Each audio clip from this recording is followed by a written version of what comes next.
What do you lose going down the light heavyweight?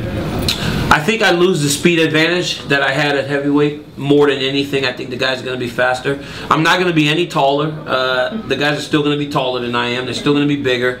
I'm just not going to be as fast as the guys that I was fighting before. But I gained some things too.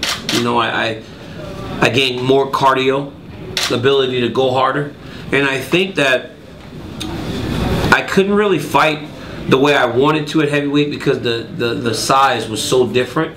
Whereas if you watch Cain fight, he can just get in their face as long as he wants. I think I'll be able to do that against 205-pound guys. Do you feel that there's a pressure on you as a person with a wrestling base to have to finish a fight on your feet? You know, with all the pressure from the... Well, I have. You know, I've finished fights on my feet. I'm just fighting better guys now. You know, it's more difficult, you know.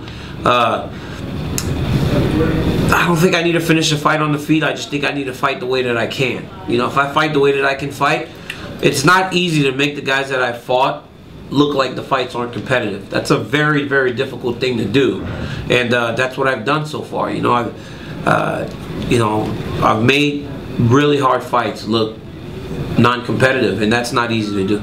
I heard someone tweet out that you said that Rashad is a tougher fight for you than John Jones. Why is that? And kind of... Well, I just think that because I've trained with Rashad before, you know, he's felt me before. He's got a different set of skills than Jones, obviously. Nobody can just say, well, I don't want to take this fight, it's not happening. It doesn't work that way. So John probably said, well, you know what, I'll fight Glover, and then, you know, maybe the Gustafson fight can be next. And they said probably immediately, Dana and them probably go, no, you're fighting him. And they probably sat back and thought about it and goes, you know what, he's a long reigning champion. Let's we'll work with him. So. Now you mentioned that Jimmy Manawa had called you to train together. Can you talk about that a little bit? Well, I mean, just reached out. You know, he reached out to my management and they asked if we'd want to bring him in. I don't think it's a problem because it can really only help if he does beat Gustafson. So that's something we're discussing right now internally. Some of my coaches are against it. They think that he's just too close to the top. If he was a guy that was way down at around 20, you know, then it would be okay. But he, you know, I guess he's got to be right around the top 10 at some, you know. So that's an issue because we may end up having to fight soon. And some people believe that he gains a little bit more in a situation because I can always find a good striker. You don't really get to wrestle with somebody like me and the rest of the guys in the gym every day. So, you know, it's a balancing act. But it could help us. But I mean, God, how awful would that be if I won the belt and then I had to fight Jimmy first? I'd be like, you gotta be kidding me. Rashad said something about you not wanting to text him or something. What do you make of that? That's just him. Rashad being Rashad. You know, I mean, I don't even know what the hell he's talking about, to be honest with you. You know what, though? Honestly, we haven't spoken much in the last couple of weeks, and I think that's the right thing to do. You know, you gotta change your mindset. Him and Chael were just too friendly going into that fight. I love the guy. I think he's great, but distance is not a problem for me right now. We can talk after the fight, and that'll be cool with me. Because I know I gotta go in there and fight him, and I think it's best that way. We've never seen anybody out-grapple him in the octagon ever. What kind of advantage does that give you, knowing and having the confidence that you are the better wrestler, better grappler? I mean, I don't know if I can out-grapple him. That's not a foregone conclusion. I think I can out-wrestle him, but I don't know if I can out-grapple him. So I don't know. It's not fair to answer that question because I don't know if I can out-grapple him. Ask me on Sunday, the 23rd, or ask me at the post-fight press conference how I felt to out-grapple Rashad Evans, and if I did, I'll tell you. You know, we're hearing obviously a lot of the Olympic theme music these days. Do you get goosebumps when you hear that? Anything at home, you start getting a little tweaky when you see those commercials? I love the Olympics, man. Like, it's my DVR was full of Olympic coverage in the summer, so I love the Olympics. But you know, I'm just kind of preparing for the fight. You know, I like that this promotion and this fight card is 3 Olympians on the fight card. That's big for me.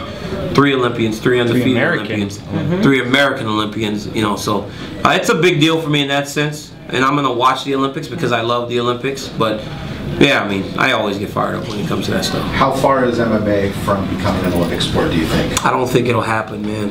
I just don't think it'll happen. They're trying now to take the headgear away from boxing. Could you imagine doing MMA in the Olympics without a headgear? You know, with 4-ounce gloves, people getting cut. I just think it would be a very, very difficult thing to pull off if they could do it, but I don't think it's going to happen. I mean, I don't even think it's fair that they're taking the headgear off these kids in boxing.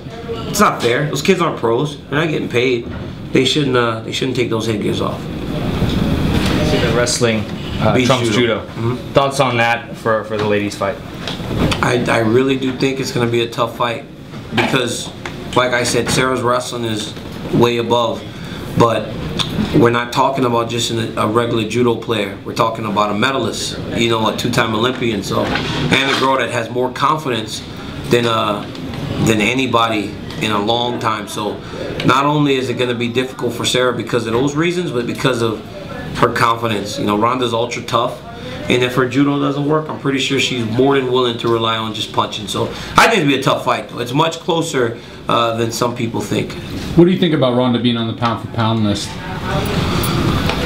You know, I mean, I think she belongs there. You know, she's defended her title twice now and hasn't lost. I mean, she hasn't lost a round in any competition. She's a champion of the UFC, and I think she's gonna go further up the pound-for-pound list after she fights Sarah if she wins, because then she beat a real competitor. I'm not saying these other girls aren't. I'm just saying that Sarah's an elite level competitor, and I think we're going to see that on February 22nd. We fight on the 20th. Yeah. You fight on the 21st. The girls fight on the 22nd. Right. All right. Fight before. Okay. Where do you think that would put Rousey if she was victorious over McMahon on the pound-for-pound list? In your opinion? Where is she at now? 10. 10. Who's in front of her? 9, 8. Who's 9, 8? Tell me who's 9, 8. Rao, I believe, is ahead of her.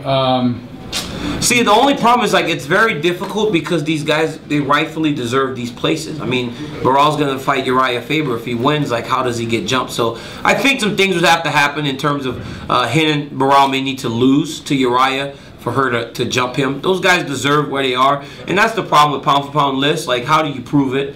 You know, it's like, how do you prove it? You know, Ronda could be the best fighter in the world pound for pound, but there's just no way to prove it. So it's all subjective, and you take it for what it is. But you know, the question is when you think pound for pound, what it's supposed to mean is if Anderson Silva fought, this is why he was considered the best for so long. At 185, would Anderson Silva's skill translate to 135? And would it translate to 145? And would it translate to heavyweight? And it did. That's why he was #1 for pound. Could John Jones, as a 135 pounder, take people down like he does? Yes, that's why he's #1 pound for pound. So you have to look at it in those terms. And when you look at it in those terms, you base it off of your person's skill level. And once you do that, then you get a true idea of what a pound for pound. Floyd Mayweather is the pound for pound best fighter in the world because he could do that all the way up through heavyweight. And I think that's where we it gets lost on us because we don't look at it in those terms the way that it's supposed to be. Do you expect to be on that list with this win or more wins at light heavyweight, considering what you've already done at heavyweight? Those guys are champions, man. You don't get on a list like that other than you know, if you're not a champion. I'd have to probably be a champion at some point for you. Is it your goal to have maybe 2 belts as well? You know, obviously depending on what's going on with Cain, but to grab this belt at 205, and then would you look to? I just want 1 belt, bro. If I can get 1, I'll be good. I'm not greedy, man. Let me have 1. I just want 1 belt. Let me have 1, man. Give him a shot first, right? Yeah, you get a shot first. Just a title. I mean, come on. Let me win this fight and then just give me a title shot. Let's see how that works out. What if I lose? Oh my God. I need to steal Daniel Gang. All right, guys. Thank you. All right.